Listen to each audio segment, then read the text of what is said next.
إن الحمد لله نحمده ونستعينه ونستغفره ونعوذ بالله من شرور أنفسنا ومن سيئات أعمالنا من يهده الله فلا مضل له ومن يضلل فلا هادي له وأشهد أن لا إله إلا الله وحده لا شريك له وأشهد أن محمدا عبده ورسوله لا نبي بعده اللهم صل وسلم وبارك على محمد النبي الأمي وعلى آله وأصحابه ومن تبعهم بإحسان إلى يوم الدين أما بعد.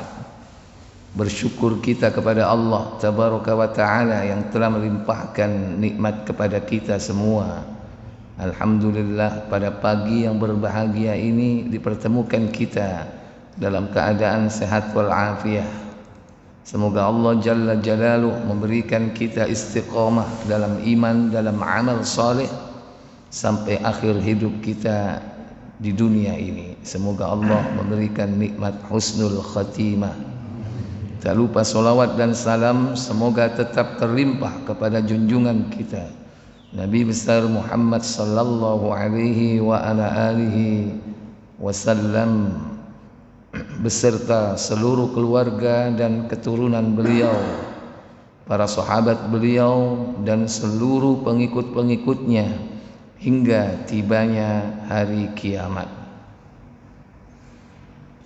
Ikhwatal iman, a'izzakumullah. Kita melanjutkan pembahasan tentang asyratus sa'ah, yaitu tanda-tanda kiamat, yang termasuk di antara tanda kiamat besar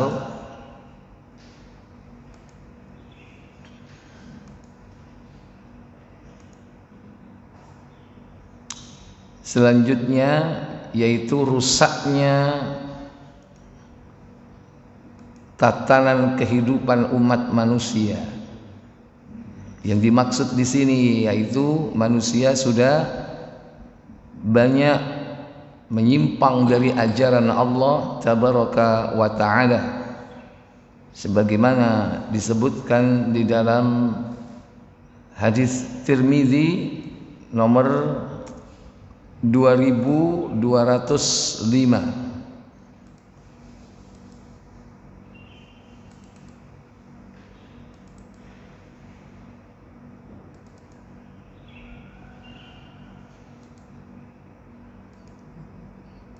2205.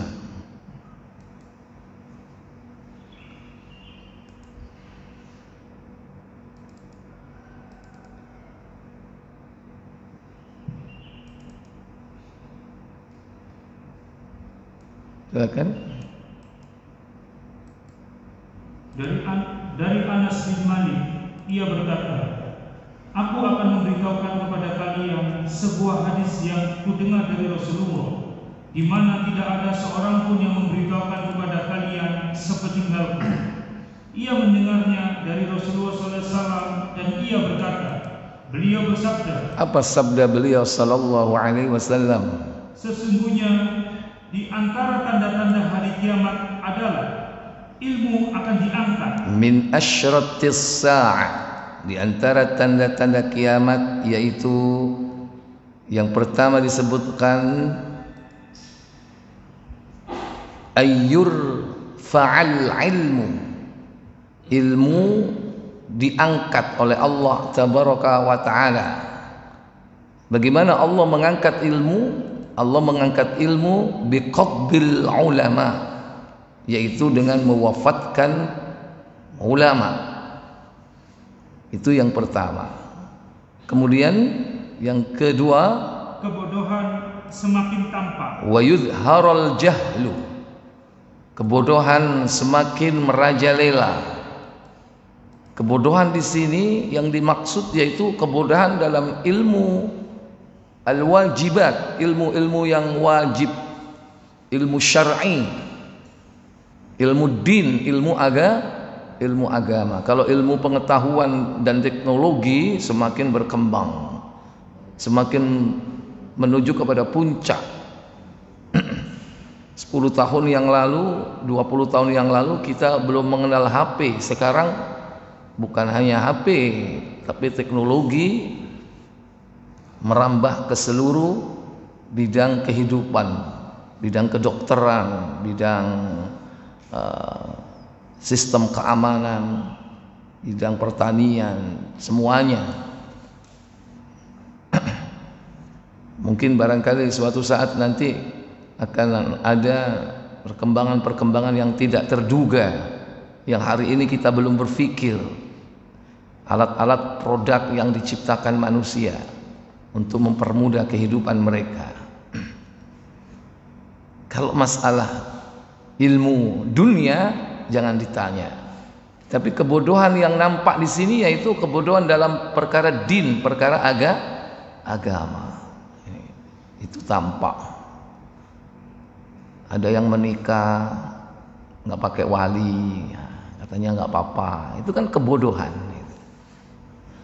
Terus ada yang jual beli, padahal itu jual beli yang diharamkan, tapi tetap aja dilakukan. Karena Islam juga mengatur prinsip-prinsip di dalam berekonomi dan bermuamalah. Prinsip-prinsipnya diatur. Bukan hanya perkara ubudiyah, ibadah, tapi juga mengatur dalam perkara syariat, hukum. Sekarang orang membagi warisan, yang penting titik edang podo kroso, disamaratakan. Kripik gedang godo telo, titik edang podo kroso. Yang penting roto. Padahal tidak demikian pembagian waris. Jadi perkara hukum, perkara muamalah, perkara ubudiyah, apalagi banyak orang jahil. Banyak orang melakukan kebodohan dalam ibadah. Dia lakukan ibadah tanpa dasar ilmu, berdasarkan perasaannya, dzon, prasangka. Dia mencoba bereksperience, ya, melakukan kontemplasi, mengamalkan suatu zikir, wirid, kemudian nanti didatangi oleh jin, nanti kemudian ditetapkan bahwa itulah ibadah zikir yang benar, ya. Jauh dari tuntunan Allah dan Rasul, Al-Quran dan As-Sunnah. Sekarang banyak orang beribadah ngawur, baik menyimpang dari apa yang telah digariskan dalam Quran dan Sunnah, atau dia ciptakan sendiri tata cara ibadah. Yang ketiga, tanda dari kiamat itu perzinahan merajalela. Wa yubsu waz-zina. Perzinaan merajalela. Merajalela perbuatan zina. Tuh Ustadz kan beberapa lokalisasi kan ditutup. Itu kan? Sekarang trennya beda, Pak. Perzinaan nggak perlu mungkin lokalisasi, nggak perlu. Dengan adanya perkembangan teknologi, orang sekarang bisa pesan apa saja sampai ke rumah, sampai ke hotel, sampai ke apartemen. Makan aja pesan tiap hari, datang makanan itu. Demikian pula pelacuran bisa saja modusnya secara online. Kok tahu, Pak? Ya bisa jadi secara online. Mungkin ada aplikasinya tersembunyi, ya, pakai registrasi. Nanti di situ bisa melihat daftarnya, ya, mau pilih yang mana, kayak menu makanan begitu. Naudzubillah. Itu yang akan terjadi, bukan terjadi, akan terjadi, sudah terjadi. Jadi walaupun secara ya konvensional itu mungkin sudah mulai berkurang, tapi modus-modusnya sudah berbeda lagi, dan itu nanti akan berkembang. Yang keempat, khamr diminum. wa yushrabal khamru. Khamr diminum. Nah ini kalau ini dari dulu, kalau ini Pak, ya, tapi nggak pernah berhenti sampai hari ini. Pabrik minuman keras tetap berproduksi. Yang modern dengan teknologi yang tradisional, ya. Buat arak, buat tua, cokre, tetap produksi. Di Tuban Pak ya, masih ada Pak ya? Masih. Walaupun kelihatannya pindah dari Surabaya, namanya Berbintang ya. Tapi pindahnya naik ke atas, kemana Pak? Loh kok tahu? Nah, ya. Tetap aja itu minuman keras berproduksi. Bahkan mungkin ada tren-tren baru bagaimana orang itu mabuk dengan cara tidak meminum khamr, tapi mengkonsumsi. Ya mungkin barangkali bentuknya tidak cair Pak. Bentuknya mungkin pil ya. Ada istilah apa? Inex. Apa Inex itu Pak? Cok pura-pura ngomong gak tahu. Ada lagi yang kristal dibakar, ada bongnya itu apa Pak? Kata tetangga bu. Jadi banyak bentuk-bentuk orang untuk mabuk itu banyak sekarang. Kak nama khomer itu arti bahasanya yaitu penutup kepala, khamrun. Makanya jilbab kerudung itu disebut dengan khimar. Khimar itu karena menutup kepala. Kemudian dalam surah An-Nur juga disebutkan, yakni menutup bi khumurihinna, dengan kerudungnya, ala juyubihinna, sampai ke atas dadanya. Jadi menutup kepala artinya kalau orang sudah mengkonsumsi itu maka tertutuplah akalnya tertutup. Sehingga orang yang minum khamr akalnya tidak waras, maksudnya tidak berjalan secara normal, maka dia disebut dengan mabuk atau mendem. Sehingga tidak terkontrol apa yang dia lakukan, apa yang dia ucapkan. Dan Islam melarang keras sejak awal-awal diutusnya Nabi di kota Mekah. Itu sudah keras terhadap khamr, tapi belum diharamkan secara mutlak, karena pengharaman khamr itu bertahap. Disebutkan dalam Quran bahwa ini ada manfaat tapi juga ada bahayanya, tapi bahayanya semakin lebih besar dari manfaatnya. Tahap kedua diperintahkan untuk menjaga sholat. Jangan kau mendekati sholat sementara kau sedang mabuk. Semakin dia jaga sholat 5 waktu, nggak ada kesempatan dia untuk mabuk. Mabuk mari maghrib, eling lu mari ini sak sholat rek. Ya apa nek kok sembayange mendemi. Baru ketika sudah di Madinah diturunkan Al-Maidah 90 mutlak bahwa khamr itu haram, najis, min amali syaitan, perbuatan syaitan, fajtanibu, jauhi. Mereka langsung menumpahkan koleksi-koleksi pribadi yang di rumah. Mereka punya drum-drum ya, yang isinya khamr, dikeluarkan, ditumpahkan di jalan-jalan. Dulu orang Arab Quraisy hobi minum khamr. Nah itulah keimanan. Kalau iman sudah merasuk ke dalam hati, dia mampu berkorban apa yang dianggap sebagai sebuah kebanggaan oleh mereka, dan itu memiliki nilai yang tinggi dan dibeli dengan harta yang mahal, dia buang begitu saja. Sama ada kan Pak minuman keras yang harganya sampai ratusan juta, ada kan Pak? Ada. Mungkin itu sudah berapa tahun disimpan di drum, atau mungkin sudah peninggalannya nenek moyangnya dulu mungkin, yang punya kualitas yang luar biasa atau punya nilai histori, harganya mahal gitu. Ya. Nah, sekarang ini mulai yang mahal sampai yang murah ada Pak ya? Ada. Bisa ngoplos sendiri Pak. Sprit campur bodrek juga bisa mendem. Kalau hobi mendem, itu apa saja bisa dilakukan, walaupun hanya apa? Meniup atau nyedot baunya apa? Lem. Yang penting bisa mendem. Bagaimana caranya bisa teler? Sampai-sampai saya pernah Pak silaturahmi itu di Jawa Barat sana, namanya Pondok Pesantren Suryalaya. Pengen tahu saja Pak,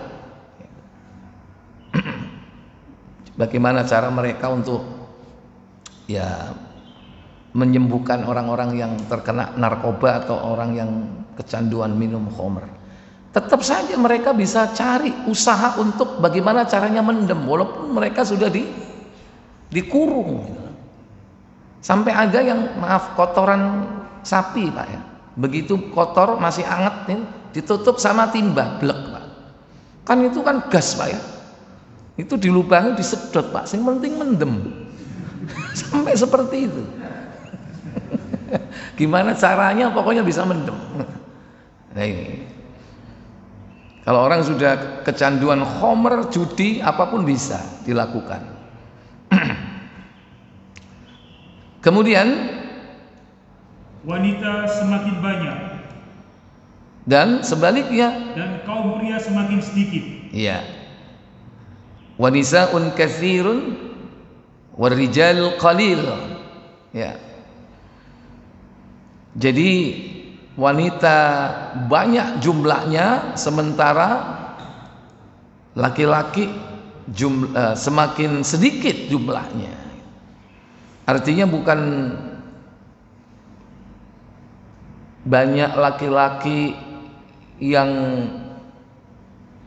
meninggal dunia ya, mungkin belum saatnya mungkin, karena nanti ketika terjadi peperangan itu akan terjadi jumlah yang drastis pengurangan terhadap laki-laki. Tapi kalau menurut statistika memang jumlah pria itu dari zaman ke zaman sedikit secara umum. Yang kedua, mungkin juga laki-laki itu punya risiko tinggi, lebih cepat mati daripada perempuan. Biasanya yang hidup lama itu Pak, itu istri atau suami Pak? Ngaku kan ya. Berarti kudu siap budal dhisik berarti. Ya. Makanya dari dulu rate asuransi itu yang mahal perempuan atau laki Pak? Hah? Laki-laki, terutama untuk untuk kematian ya, high risk. Karena dia kerja di luar. Itu karena pendekatannya seperti itu. Kalau perempuan itu yang mahal mungkin kesehatan, karena sering loro, tapi gak mati-mati. Makanya rate kesehatan itu mahal untuk perempuan ya, karena dia harus hamil, menyusui, nanti sakitnya macam-macam gitu. Sehingga beda dengan laki-laki wis ya kematian aja gitu. Jadi ya, yang jelas sabda Nabi ini suatu hal yang hak, yang benar, bahwa nanti akan terjadi perbedaan yang drastis antara jumlah perempuan dan laki. Sehingga kata Nabi SAW, apa kata beliau? Hingga 50 wanita memiliki satu orang laki-laki yang menjadi penopang. Iya. Sehingga nanti dikabarkan 50 wanita itu memiliki satu laki-laki menjadi penopang. Baik itu sebagai mungkin barangkali walinya, atau sebagai pengayomnya, atau yang mencukupi kebutuhannya, bisa jadi sebagai apa? Suaminya. Dan ini duwe bojo piro? 50. Itu bisa terjadi. Sekarang aja udah dimulai. Ada nggak pernah dengar kabar orang punya istri 11? Satu rumahnya gede bertingkat-tingkat. Ada itu. Di mana? Madura. Run. Cocok wis mari belajar rono sampean. Ada yang seperti itu Pak. Bisa jadi nanti lebih berkembang itu. Kalau menurut syariat batas maksimal cuma berapa? 4. Kalau ini terjadi, taruhlah sekarang belum 50 lah, 25 aja lah. 25, 1:25. Seandainya seluruh laki-laki itu beristri 4, masih bersisa nggak? Kalau 1:25, setiap laki beristri 4, sisanya berapa? 21. Terus 21 itu nangendi gitu. Halo? Dari alasan inilah sehingga apa? Akan terjadi saingan yang tinggi. Daya saingnya tinggi untuk memperebutkan siapa? Lelaki. Makanya perempuan sekarang berani-berani, Pak. Yo apa carane aku oleh wong lanang? Nek gak ngono kok kena liyane. Dan habis. Itu secara fisik. Mungkin bukan hanya secara fisik, dia punya skill apa? Merayu. Nah, itu juga. Bukan hanya punya skill merayu, tapi bisa jadi dia melakukan jalan pintas apa? Ngapain? Dukun. Jangan heran, minimal pasang susuk sehingga wanita kelihatan lebih cantik, ya kan? Kelihatan apa namanya? Itu bisa jadi. Kalau secara fisik mungkin barangkali dia poles wajahnya, mulai dari yang mukanya bagaimana caranya glowing, ya kan? Sampai yang supaya kenceng dia operasi bedah plastik, ya. Memiliki tubuh yang indah. Atau mungkin cara-cara yang bersifat sosial, pandai berbicara, pandai menarik perhatian, ya, menarik orang, ya. Sampai kepada cara-cara yang metafisik, yaitu pakai susu. Dan jalan pintasnya yaitu dengan sihir, apa yang disebut dengan pelet. Kalau bahasa dalam kita itu ilmu mahabbah. Nah, ini bisa dia lakukan, baik dilakukan sendiri atau secara instan. Dia suruh orang lain pergi ke dukun, paranormal, tukang sihir, gimana caranya saya dapatkan laki-laki ini. Makanya Pak, banyak laki-laki itu bisa jadi korban hal-hal seperti itu. Maka saya sarankan kepada ibu, kalau suaminya mungkin suatu saat, ya, agak perilakunya aneh gitu loh, mungkin barangkali kayak ada will, ya, kok chattingan atau gendaan, bisa jadi itu dia korban gitu, korban pelet, ya, karena suaminya mungkin lihat kantongnya tebel kan, nggak tahu itu isinya duit apa anduk, saya nggak tahu, orang kan nggak tahu, tapi orang ganteng, punya duit banyak, ya kan, royal, orang wanita tertarik, akhirnya berani melakukan perbuatan-perbuatan yang termasuk kesyirikan. Itu termasuk syirik.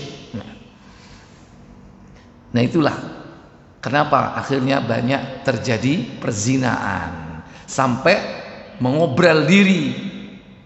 Minimal seandainya dia tidak melakukan perbuatan tersebut, dia lepas jilbabnya. Karena juga provokatornya banyak juga gitu. Jeng awakmu iku lho ayu, kok nek gawe jilbab, wong karo nek rambutmu iku api. Ya, indah bergelombang. Lah kon sik umur 20, sik wayahe mekar-mekare kembang, misalnya, ya kan? Dan cepet golek, wis gak usah jilbaban sementara. Sehingga banyak wanita melepas jilbab hanya karena takut gak payu rabi. Karena dengan melepas itu dia tunjukkan keindahan rambutnya, ya, kemolekan tubuhnya, kemulusan kulitnya dibuka. Padahal dia lupa bahwa perjodohan itu Allah yang menakdirkan. Bisa jadi orang itu tidak pernah keluar rumah tapi jodohnya dimudahkan oleh Allah. Bisa jadi tiap hari dia hunting laki-laki, nampang terus, suka pergi ke mall tapi nggak dapat. Seandainya dapatnya merusak dia, bukan untuk dinikahi. Nah, ini makanya agama ini perlu ditanamkan kepada keluarga kita, terutama bagi perempuan. Karena fitnah wanita ini kata Nabi SAW, "Ma taraktu ba'di fitnatun hiya adarru 'ala rijal minan nisa." Tidak ada satu fitnah yang lebih dahsyat sepeninggalku melainkan cobaan wanita terhadap lelaki. Besar itu. Karena setiap perempuan yang keluar, dia pakai hijab atau tidak, syaitan ini sibuk menghiasi wanita-wanita ini supaya tampak indah. Kata Nabi SAW dalam hadis Tirmidzi nomor 1173. Apa kata Nabi? Tirmidzi 1173.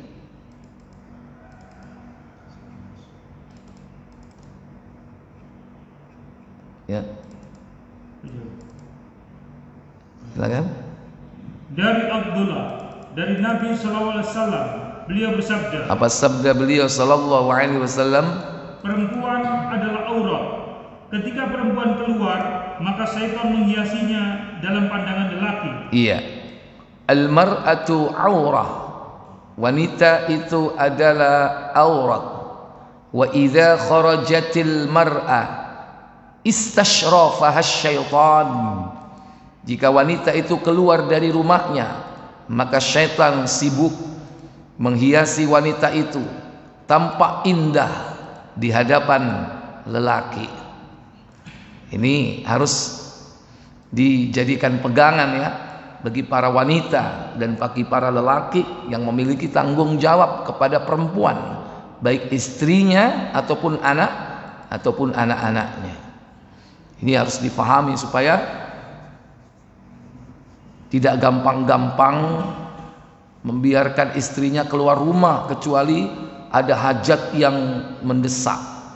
Demikian pula anak-anak perempuannya, jangan mudah untuk membiarkan mereka bergaul dengan teman-teman sekolahnya, teman-teman kampusnya tanpa ada batasan-batasan. Sangat berbahaya sekali. Karena akan banyak terjadi fitnah di situ. Yang terfitnah bisa putrinya dan juga bisa yakni orang lain yang terfitnah. Ikhwatal iman aizakumullah. Jadi ini beberapa di antara tanda-tanda kiamat. Kemudian tanda kiamat berikutnya disebutkan dalam hadis Jibril. Ketika malaikat Jibril menemui Nabi SAW dengan berpenampilan sebagai seorang lelaki yang bertanya tentang perkara agama, tentang Islam, tentang iman, tentang ihsan. Seluruh pertanyaan itu dijawab dengan baik. Tapi begitu ditanya tentang hari kiamat, beliau tidak tahu. Baru ditanya tentang tanda-tandanya. Lantas beliau menyebutkan dua tanda hari kiamat. Ya, silakan. Muslim nomor 1.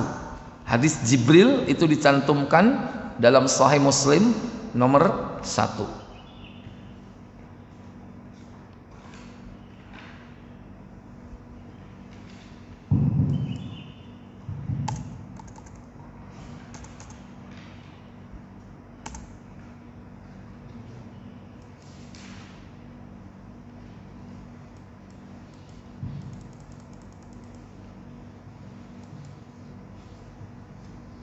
Dari Yahya bin Ya'mar.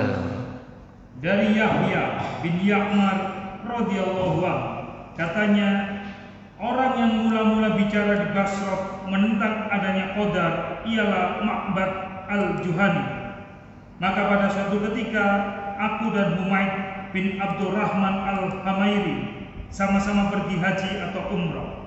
Kami berdua sepakat jikalau bertemu dengan salah seorang sahabat Rasulullah SAW, kami akan menanyakan kepada mereka masalah qadar itu. Masalah takdir ya. Terus Justru kami bertemu di dalam masjid dengan Abdullah bin Umar bin Al-Khattab. Jadi ketika mereka umroh atau haji, justru bertemu dengan Abdullah bin Umar bin Khattab, salah seorang sahabat Nabi yang begitu kuat memegang sunnah. Terus kami langsung mendekati dan mengapitnya di kanan kiri beliau. Dalam pada itu aku telah menduga bahwa sahabatku Umayyad akan menyerahkan pembicaraan kepadaku. Kataku kepada Abdullah bin Umar. Abdullah bin Umar memiliki kunyah, yaitu Abu Abdurrahman. Terus telah muncul di hadapan kita para pembaca Al-Quran dan para ilmuwan. Mereka mendakwakan bahwa qadar itu tidak ada. Segala sesuatu terjadi menurut kodratnya tanpa didahului qadar dan ilmu Allah. Jawab Abdullah bin Umar, apabila engkau bertemu dengan mereka, katakan bahwa aku tidak sependapat dengan mereka. Demi Allah, kalaulah mereka mempunyai sebungkal emas, kemudian emas itu dinafkahkannya, maka Allah SWT tidak akan menerima nafkah mereka itu, sehingga mereka beriman dengan qadar. Kemudian dilanjutkannya, ayahku Umar bin Khattab menceritakan kepadaku sebagai berikut. Pada suatu hari, ketika kami sedang berada di sisi Rasulullah SAW, sekonyong-konyong muncul di hadapan kami seorang laki-laki berpakaian sangat putih dan berambut sangat hitam. Tidak terlihat padanya bekas perjalanan dan tidak seorang pun di antara kami yang mengenalnya. Dia langsung duduk ke dekat Nabi SAW, lalu disandarkannya lututnya ke lutut Nabi dan diletakkannya kedua telapak tangannya ke pahanya. Dia berujar, "Ya Muhammad, terangkanlah kepadaku tentang Islam." Ini pertanyaan pertama, orang tersebut ya bertanya tentang Islam. Apa jawab Nabi SAW? Jawab Nabi SAW, Islam ialah satu, mengaku tidak ada Tuhan selain Allah dan Muhammad Rasulullah. Yang kedua, mendirikan sholat. Dan ketiga, membayar zakat. Keempat, puasa Ramadan. Dan kelima, haji ke Baitullah jika engkau sanggup melaksanakannya. Engkau benar, kata orang itu. Kata ayahku, kami heran terhadap orang itu. Dia yang bertanya, tetapi dia pula yang mengatakan benar. Kemudian orang itu berkata pula, terangkanlah kepadaku tentang iman. Apa jawab Nabi SAW? Jawab Nabi SAW, iman ialah beriman dengan Allah, iman dengan para malaikatnya, iman dengan kitab-kitabnya, iman dengan para rasulnya, dan iman dengan qadar baik maupun buruk. Ya, baterainya habis. Nggak tahu ini ketinggalan di mana casnya ini. Baik, mati. Jadi ketika Nabi ditanya tentang iman, dijawab, al-imanu an tu'mina billahi wa malaikatihi wa kutubihi wa rusulihi wal yaumil akhiri wa bil qadri khairihi wa syarri. Dijawab oleh Nabi dengan benar. Lantas orang itu juga berkata, sadaqta ya Muhammad, kau benar. Aneh lagi ini kan, tadi sudah mengatakan begitu, sama. Berarti orang ini sudah tahu atau enggak? Udah tahu, cuman dia bertanya itu mungkin barangkali ingin menjelaskan kepada hadirin yang pada saat itu hadir supaya mereka mengetahui juga. Terus kata orang itu, engkau benar. Kemudian dia berkata pula, terangkanlah kepadaku tentang ihsan. Ya, ditanya, akhbirni 'anil ihsan, terangkan kepadaku tentang ihsan. Apa jawab dia? Jawab Nabi SAW, ihsan ialah menyembah Allah seolah-olah engkau melihatnya. Al-ihsanu an ta'budallaha ka'annaka tara, bahwasanya kau menyembah Allah seakan kau melihatnya. Fa illam takun tara fa innahu yara, dan sekiranya kau tidak seakan mampu melihatnya, yakinlah bahwa Allah melihatmu. Itu ihsan, tingkat tinggi dalam agama, yaitu ihsan. Apabila kita ini sudah memiliki sikap muraqabah. Muraqabah itu selalu diawasi oleh Allah Jalla wa Ala. Baik. Kemudian pertanyaan keempat, apa kata dia? Sekalipun engkau tidak melihatnya, sesungguhnya dia melihatmu. Katanya pula, terangkanlah kepadaku tentang kiamat. Iya. Akhbirni anis sa'ah, terangkan kepadaku kapan terjadinya hari kiamat itu. Apa kata Nabi SAW? Jawab Nabi SAW, orang yang ditanya tidak lebih tahu daripada yang menanyanya. Al-mas'ulu anha bi'a'lama minas sa'il. Orang yang ditanya tidak lebih tahu dari orang yang bertanya. Orang yang ditanya, siapa dalam hal ini yang ditanya oleh Nabi?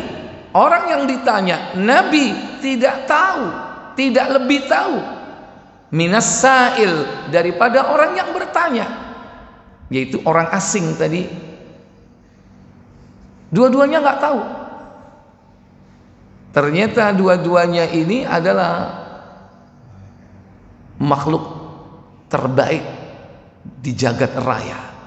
Yang satu dari jenis manusia, yaitu Nabi kita Muhammad SAW. Yang satu dari jenis malaikat, yaitu siapa? Jibril. Dua-duanya nggak tahu. Nabi nggak tahu, Jibril juga nggak tahu kapan itu terjadinya kiamat. Lu kono, zaman saiki ngeramal kiamat, ya kan? Tahun berapa kemarin diramal itu, Pak? 2012 bulan 12 jam 12 KB ya. Endi wonge saiki? Nabi aja nggak tahu, Jibril nggak tahu. Nah, baru yang kelima, Nabi ditanya tentang tanda-tandanya. Apa kata orang tersebut? Katanya, terangkanlah kepadaku tanda-tandanya. Akhbirni an amaratiha. Terangkan kepadaku tentang tanda-tandanya. Nabi menyebutkan 2 tanda. Apa saja? Jawab Nabi SAW, apabila hamba sahaya perempuan telah melahirkan majikannya. Antalidal amatu rabbataha. Apabila hamba sahaya, budak-budak perempuan melahirkan tuannya. Yang pertama. Yang kedua, dan apabila orang-orang dusun yang melarat telah bermewah-mewah di gedung-gedung nan indah. Wa antarul hufatal uratal alata ri'a asya yatatawaluna fil bunyan. Dan kau akan melihat orang-orang yang dulunya miskin, tidak beralas kaki, telanjang dada, mengembalakan kambing. Sekarang mereka hidup bermewah-mewah dengan gedung-gedung yang tinggi yang mereka bangun. Ini termasuk tanda kiamat. Cuman ini termasuk tanda kecil ya. Tapi sudah terjadi atau belum Bapak Ibu? Sudah terjadi. Antalidal amatu rabbataha. Budak-budak wanita melahirkan tuannya. Para ulama menjelaskan tentang makna kalimat itu ada 2. Pertama, budak-budak melahirkan tuannya, yaitu bahwa di akhir zaman ini banyak anak durhaka kepada orang tuanya, terutama kepada ibunya. Ibunya yang melahirkan dia diperlakukan seperti budak. Anaknya bak raja atau tuan. Mak, tukokno sego pecel. Namanya anak, namanya orang tua, meskipun orang tuanya sudah tua, sing anak ya wis gerang, wis daplok ya. Maaf, dibelikan nggak? Dibelikan. Apalagi anaknya sukses, rumahnya gedong, ya kan? Istrinya wanita kekinian, anaknya juga generasi milenial misalnya. Orang tuanya sudah tua, ikut sama anaknya. Kadang diperlakukan seperti budak. Yang mencuci pakaian anaknya siapa? Walaupun sudah ada teknologi mesin cuci, tapi yang melakukan ibunya. Berarti seperti pembantu. Nanti kalau mau pergi, anaknya mungkin barangkali suami istri ini takut diganggu sama anaknya yang kecil. Anaknya dititipin kemana? Kembahnya, ya kan?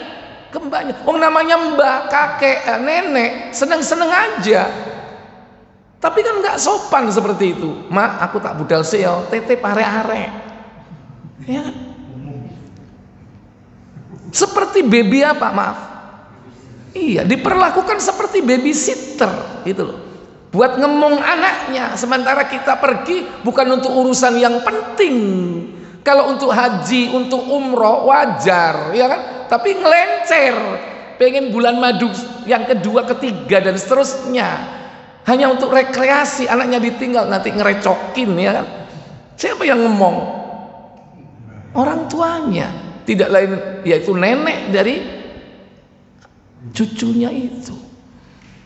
Ini banyak terjadi Bapak Ibu Saudara sekalian, dan itu tanda kiamat.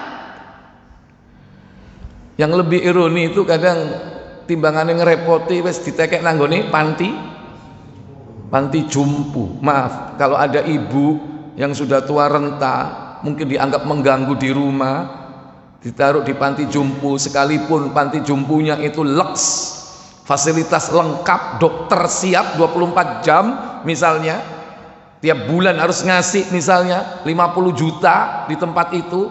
Maaf, hati orang tua gimana kira-kira Pak? Hancur tidak Pak? Hancur. Sampai di ngono-ngono, mangkel nggak Pak?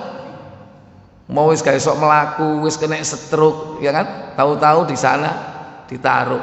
Walaupun dokter 24 jam, tak pernah dingus pun mungkin sebulan sekali. Jangankan sebulan sekali, tiap hari ditengok. Tapi kalau tidak bersama anak, orang tua itu apalagi sudah tua, butuh.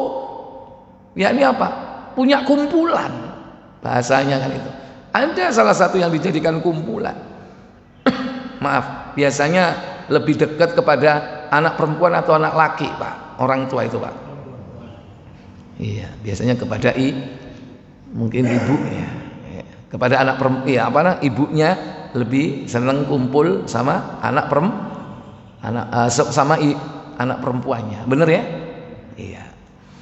Ya, terlepas dari itu sebuah tradisi budaya yang berbeda di satu tempat, tapi Islam mengajarkan prinsip-prinsip bagaimana seorang anak wajib memuliakan orang tuanya. Orang tua kita udah capek Pak, ngurusin kita sejak kecil. Udah capek mereka, sehingga ibadahnya kurang. Lihat aja ketika ibu kita ya menyusui, kemudian ya ngeramut kita waktu kecil. Banyak terbengkalai ibadah-ibadahnya. Makanya ketika kita sudah sukses, orang tua itu Pak disuruh cukup istirahat dan beribadah kepada Allah Jalla wa'ala. Mestinya sudah duduk di atas sajadah, anteng mengejar ketertinggalan dia beberapa tahun yang lalu yang kurang ibadahnya. Mungkin kalau pengen kemana keluar rekreasi, kita ajak keluar rekreasi. Kalau pengen apa, ya kita kasih kesenangan, kesukaannya. Tapi yang lebih utama, dia sudah butuh istirahat. Jangan disibukkan dengan pekerjaan-pekerjaan, apalagi yang menguras tenaga atau fisik. Mencuci, korak-korak, nyapu, nyetrika, itu sudah bukan pekerjaannya lagi. Udah duduk anteng di atas sajadah. Waktu sholat, dia lakukan sholat tepat waktu. Setelah sholat, kalau perlu nggak perlu keluar dari tempat itu, terserah. Mau tidur di situ, mau melanjutkan sholat, mau zikir. Kalau perlu kita kasih duit, Mak, ini buat amal sodako. Karena orang tua itu pengen mereka itu sodako. Dari mana kalau tidak dari kita? Nah ini harus ada kerjasama dengan istri. Istri harus tahu laki-laki ini sampai kapanpun tetap milik orang tua. Kewajiban nafkah itu masih tetap harus dilakukan. Jangan sampai seorang lelaki mau ngasih ibunya, istrinya ngamuk. Ya gawe sapa iku? Aku durung dikai sampean wis ngekeki mbokmu. Ada lebih utama mana? Ibu atau istri? Temen ta. Ayo. Wingi ditelepon mbek ibuke, bojone ngelarang sampean gak budal. Berarti lebih utama siapa? Sampai kapanpun kita milik orang tua. Kalau orang tua memanggil, segera pulang, segera datang. Meskipun istri kita melarang, anak kita melarang. Orang tua itu nomor satu, terutama anak laki-laki. Sampai kapanpun kita milik orang tua kita. Beda dengan anak perempuan.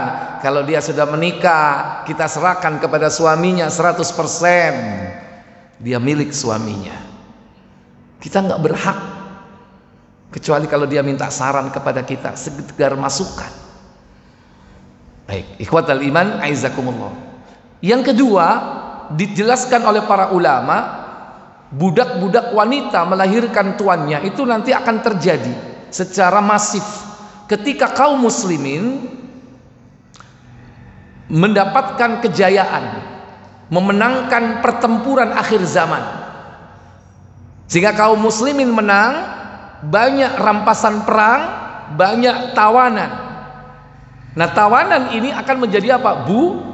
Budak. Makanya hukum perbudakan dalam Quran masih tetap. Kenapa? Karena akan terjadi lagi nanti. Nanti perang akhir zaman yang bernama Malhamah Kubro, kita akan menghadapi orang-orang kafir, terutama Yahudi dan konco-konconya. Dan kaum muslimin menang. Nabi Isa dan Al-Mahdi yang akan tampil sebagai pemimpin dan panglima perang ketika itu. Ketika menang, rampasan perang apa? Emas. Itu yang paling utama. Kenapa? Hakikatnya itu emas kita yang mereka rampok. Negeri kaum muslimin itu kaya dengan emas, tapi digali untuk kepentingan mereka. Kita cuma dikasih 1%. Kadang bukan fisiknya, cuma selembar kertas atau angka digital. Fisiknya kita nggak dapat. Negeri kita ini kaya dengan emas. Belum lagi emas yang sudah ada nanti dirampok oleh mereka. Nanti Irak itu Sungai Efrat akan mengeluarkan yakni potongan-potongan emas di dalamnya. Makanya jauh hari Amerika sudah apa? Menjajah Irak. Karena tahu dari satelit Sungai Efrat ada kandungan emas yang tinggi di situ. Karena itu negeri zaman kuno Babilonia itu ada di Sungai Efrat, dikabarkan oleh Nabi SAW. Nah, emas itu nanti akan kita kembali kepada kita. Makanya dalam hadis disebutkan ketika Nabi Isa menjadi pemimpin, nanti orang mengedarkan emas, membagi-baginya, bersedekah, nggak ada yang mau, Pak. Cak gelem emas sak kilo, kamu nang buri sak kontainer. Nggak ada yang mau, karena semua punya emas. Dan itu emas kita, kembali lagi. Nah, di samping harta emas dan perak dan yang lainnya apa? Rampasan perang, yaitu wanita. Sehingga apa?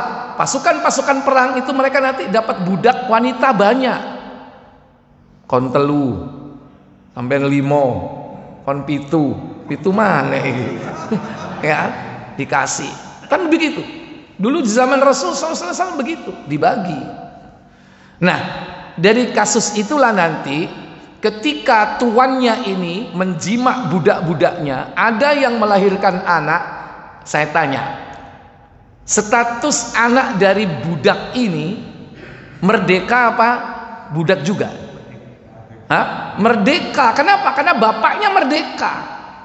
Karena bapaknya merdeka, budaknya itu budaknya dikumpuli, dijimak, melahirkan anak, anaknya merdeka. Sehingga apa? Budak-budak wanita ini melahirkan tuan. Karena anaknya merdeka, dia jadi tuan. Karena ikut nasab siapa? Bapaknya. Cuman enaknya apa? Budak seperti ini kalau dia melahirkan anak tuannya, nanti dia akan merdeka. Kapan? Ketika tuannya meninggal dunia. Begitu tuannya meninggal dunia, budak wanita ini otomatis merdeka. Jadi dua-duanya jadi merdeka. Itulah sistem Islam. Sehingga perbudakan dalam Islam habis. Ya. Sistem Barat dalam memberantas perbudakan nggak berhasil. Yang berhasil Islam. Ketika tuan-tuan itu meninggal, budak-budak wanita otomatis merdeka. Belum lagi budak mukatab. Mukatab itu yang pengen membeli dirinya sendiri. Dia harus bekerja kepada tuannya sampai sekian tahun untuk membebaskan dirinya. Dalam Islam boleh, istilahnya budak mukatab namanya. Nah, ketika ada budak mukatab itu, saat ada donatur, itu bisa jadi apa? Ditutup harganya. Wis, kontak tutup regoni. Isyo kontak bebas no. Kenapa kok dia mau membebaskan? Karena ada sistem di dalam Islam. Ramadan, jima dengan istri di siang hari, bebaskan budak. Sumpah palsu, ya, atau bersumpah kemudian dia menyalahi sumpahnya, apa kafaratnya? Bebaskan budak. Habis lama-lama. Itu sistem Islam. Walaupun sistem perbudakan tetap ada, karena itu secara universal sampai akhir zaman terjadinya perbudakan itu salah satunya yaitu karena adanya peperangan.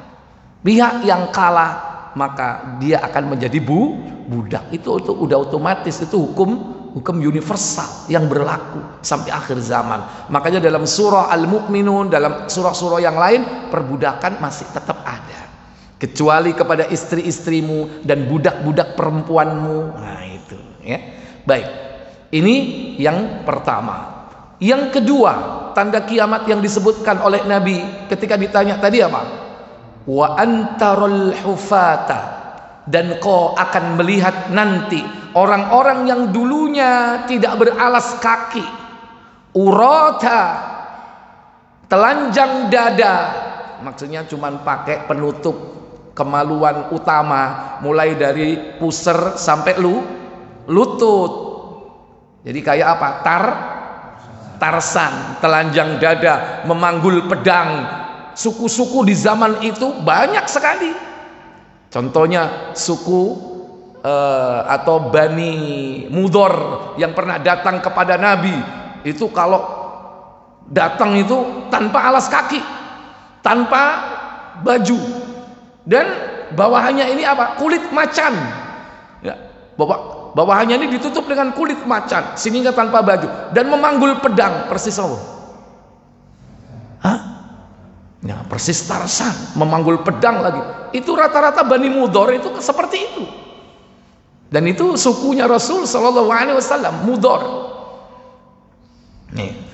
Nah, itu nanti akan dilihat di akhir zaman. Yang dimaksud mereka adalah yakni orang-orang pedalaman bangsa Arab, suku Badui secara umum yang disebutkan oleh Nabi, tanpa alas kaki, tanpa pakai baju ya. Kemudian apa? Kerjanya ri'a asya, yaitu mengembalakan kambing. Karena itulah harta yang mereka miliki. Cuman mereka cuma punya bidang-bidang tanah yang luas, Pak. Mereka punya tanah yang luas, walaupun harta mereka kambing. Apa yang dilihat nanti di akhir zaman? Mereka yatatawaluna fil bunyan, membangun gedung-gedung yang tinggi. Apa buktinya? Sekarang lihat gedung-gedung yang tinggi, rata-rata berdiri di mana, Pak? Jazirah Arab. Dan hakikatnya ukuran itu Jazirah Arab. Walaupun sebelumnya gedung-gedung yang tinggi sudah dibangun di tempat-tempat lain. Tapi ukuran dari hadis ini adalah bangsa Arab. Kenapa mereka bisa bangun gedung yang tinggi? Padahal dulu dia miskin, mengembalakan kambing. Ternyata setelah adanya revolusi industri, ditemukan alat untuk mengeksploitasi mineral, maka ditemukanlah emas hitam yang bernama minyak. Jadilah orang itu kaya. Yang dulu mengembalakan kambing, cuman dia punya tanah yang luas, setelah digali di dalamnya terdapat harta minyak yang luar biasa, akan menjadi miliknya. Sehingga jadilah dia petrodolar, punya kekayaan dari minyak. Lihat sekarang bagaimana mereka bisa membangun, ada Burj Khalifa di mana? Dubai. Mereka berlomba-lomba untuk membangun gedung yang tinggi. Kemudian akan disaingi lagi nanti di Jeddah, visi 2030 oleh anaknya Raja Salman, yaitu apa? MBS, ya kan? Akan dibangun gedung yang tinggi di kota Jeddah, melampaui tingginya Burj Khalifa. Sudah ada maketnya yang baru lagi. Di mana? Setelah itu, yang ketiga, yang mau nyaingi lagi. Uni Emirat, ya, Arab akan menyanyi gedung berapa kilometer nanti yang lebih tinggi daripada Jeddah. Ini tanda yang disebutkan oleh Nabi, dan ini ukurannya jelas. Dan mereka semua adalah dulu bangsa Arab yang bagaimana kultur mereka sangat tradisional dan konvensional. Sekarang jadi mewah. Indonesia tertinggal atau tidak, Pak? Jauh, ya kan? Ikhwatal iman, inilah tanda-tanda kiamat. Berarti sudah tinggal menunggu waktu. Ikhwatal iman, nanti kita akan tuntaskan tanda kiamat alamatus sughra ini pada pertemuan yang akan datang. Karena ada tanda-tanda yang memang belum muncul di antara tanda-tanda kiamat kecil. Nah, itu nanti kalau sudah muncul, maka masuk kepada tanda besar, begitu tanda besar ini muncul, cuman 10 tanda besar disebutkan secara fix oleh Nabi. Kalau sudah muncul tanda besar, ini berjalan cepat waktunya. Kalau sekarang tanda kecil ini ada yang sudah terjadi, ada yang belum terjadi, dan ada yang terjadi berulang-ulang. Seperti pembunuhan, kemudian peperangan, pertikaian, tadi Homer ya kan, sejak jadi dulu sampai sekarang perzinaan, ada yang berulang-ulang tanda kiamat itu. Nah, dengan mengetahui ini agar kita ini selalu ingat kepada kehidupan akhirat, bahwa dunia ini hanya sementara. Kalau tidak, dunia ini yang lebih dulu hancur, tubuh kita yang hancur terlebih dahulu. Semoga Allah memberikan keimanan dan kemudahan untuk memahami ilmu serta mengamalkannya dalam kehidupan kita sehari-hari. Baik, sebelum saya tutup, saya beri waktu seperti biasa untuk tanya jawab. Silakan kepada Bapak Ibu bisa menyampaikan pertanyaannya. Monggo.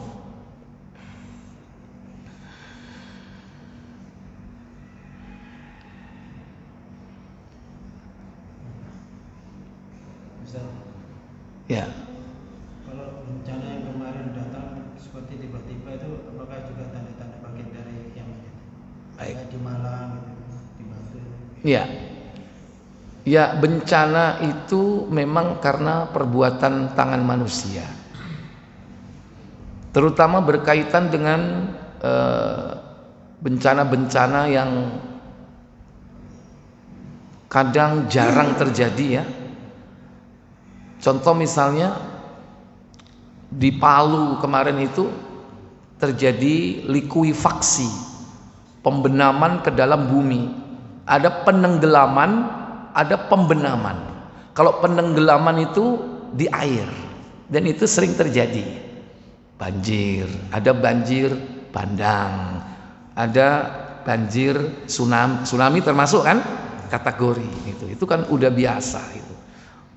Jadi itu termasuk, atau overload. Apa kok overload, apa air ini? Over apa istilahnya Pak? Kalau terlalu banyak air yang tercurah. Overload ya, bener ya. Terlalu banyak air ini juga bisa menjadi banjir ya, karena tergenang. Gitu. Kalau di dataran tinggi banjir bandang. Kalau di dataran rendah, di lembah terbanyak curah hujan, ya habis juga. Ya. Habis mungkin di waduk atau di sungai. Itu biasa kalau itu. Tapi yang nggak biasa itu pembenaman. Jadi bangunan ini ambles ke bumi. Entah mungkin yang bawa ini kosong, atau mungkin karena lunak seperti cairan yang namanya tanah. Itu merupakan bentuk-bentuk musibah yang jarang terjadi dan ada sebabnya.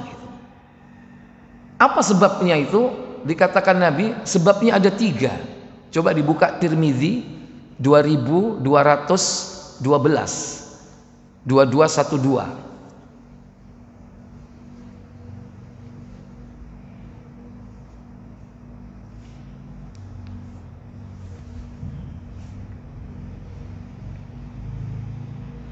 Dari Imran bin Husain bahwa Rasulullah SAW bersabda, apa sabda beliau? Pada umat ini akan terjadi penenggelaman ke dalam bumi. 1, itu perlu dikoreksi kalimatnya, bukan penenggelaman, apa pembenaman ya. Min hadhil ummah, kata Nabi, pada umat ini nanti kelak akan terjadi yang bernama yakni qadhfun. Qadhfun itu pembenaman. Qadhfun, qadhafa, qaf zal fa. Kemudian perubahan rupa, wa mashhun, perubahan wajah. Yang pertama apa tadi? Pembenaman ke dasar bumi, perubahan wajah. Ini akan terjadi. Seperti dulu ada kaum yang dirubah wajahnya menjadi kera dan babi. Siapa? Yahudi. Kemudian pelemparan batu, wa mashhun wa qadfun. Sebentar, keliru. Pertama Ya, perubahan rupa. Wa mashkhun. Kemudian yang ketiga, pelemparan batu. Pelemparan batu ini saya lupa namanya, sebutannya itu. Di situ apa, Pak?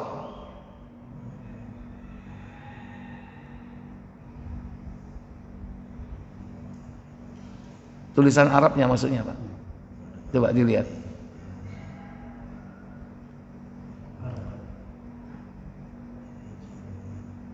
Min hadhil ummat. Coba. Ada? Nggak ada, itu cuma terjemah. Arabnya. Gimana kalimatnya?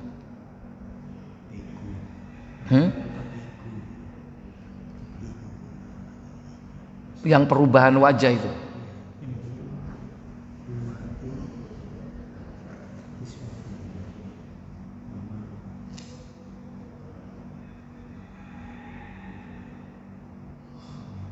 Oh iya, keliru. Jadi terbalik. Jadi qadhfun itu justru pelemparan batu. Berarti pertama penenggelaman itu bukan qadhfun tapi khasfun. Khasfun. Khaf, kha, sin, fa. Khasfun. Itu apa? Pembenaman ke dasar bumi. Baru mashkhun. Mim, sin, kha, mashkhun. Perubahan wajah. Kemudian yang ketiga, nah itu yang pertama tadi yang saya sebut, qadhfun. Qaf, dzal, fa. Qadhfun, yaitu pelemparan batu. Nah, tiga ini akan terjadi. Yang sudah terjadi apa tadi?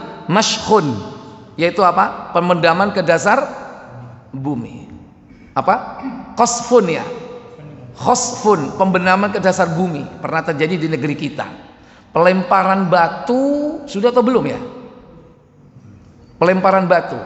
Pernah nggak gunung meletus kemudian melemparkan batu-batu?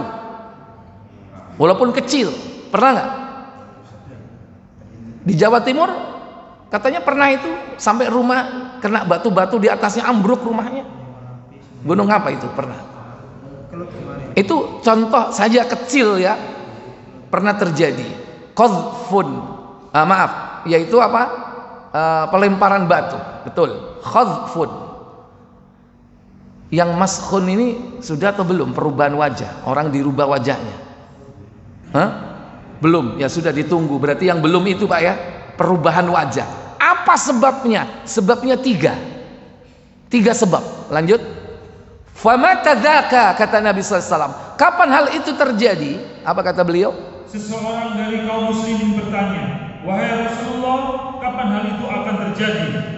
Beliau menjawab, jika para penyanyi wanita dan para pemain musik tampil atau muncul terang-terangan dan khamr diminum. Iya. Pertama penyanyi, kedua pemain musik, ketiga khamr diminum secara terang-terangan. Kalau tiga ini sudah terjadi, akan terjadi tadi itu. Idza dhaharatil qainat, jika para biduan wanita tampil di muka umum. Saya tanya, sudah atau belum? Sampean seneng kan? Ya. Delok wong ngebor. Pertama, ya kan? Yaitu wal ma'azif. Yang kedua, alat-alat musik dimainkan di tempat-tempat umum. Ma'azif itu salah satu di antara bentuk alat musik. Dan alat musik itu tentunya banyak. Ketika musik-musik ini dimainkan di banyak tempat umum, itu sebagai pemicunya. Wasyurbatil khumur, dan yang ketiga khamr diminum secara terang-terangan. Dan orang menyebutnya dengan sesuatu yang lain, dengan nama yang berbeda. Oh nggak apa-apa ini nol apa? 0% ya kan? Padahal adanya teknologi orang bisa mensiasati semua itu. Tapi hakikatnya tetap itu khamr.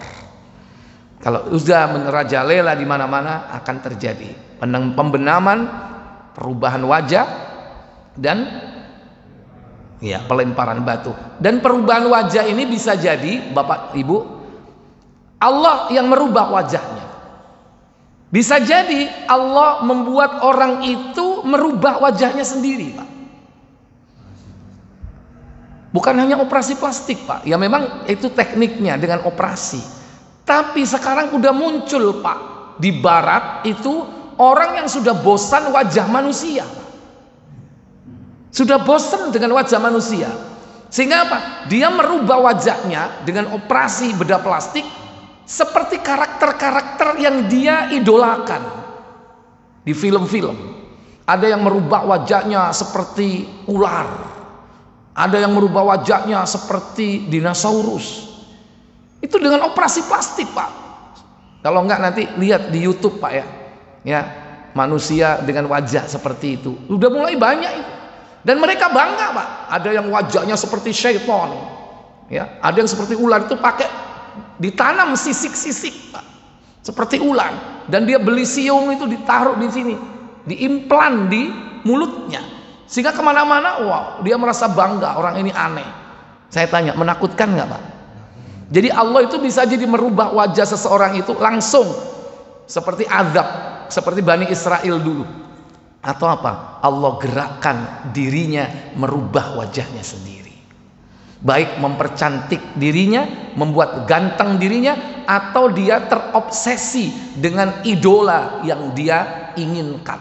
Bisa jadi nanti dengan wajahnya seperti Iron Man, ya, seperti Hulk. Kenapa? Karena dia mengidolakan artis-artis dalam The Avengers, ya kan? Nah, itu akan muncul orang seperti itu nanti. Wallahu a'lam. Ya. Wallahu a'lam. Saya pikir itu cukup. Saya pikir cukup saja. Sampai sini kita tutup kafarat majelis. Subhanakallahumma wa bihamdik asyhadu an la ilaha illa anta astaghfiruka wa atubu ilaik. Wassalamualaikum warahmatullahi wabarakatuh.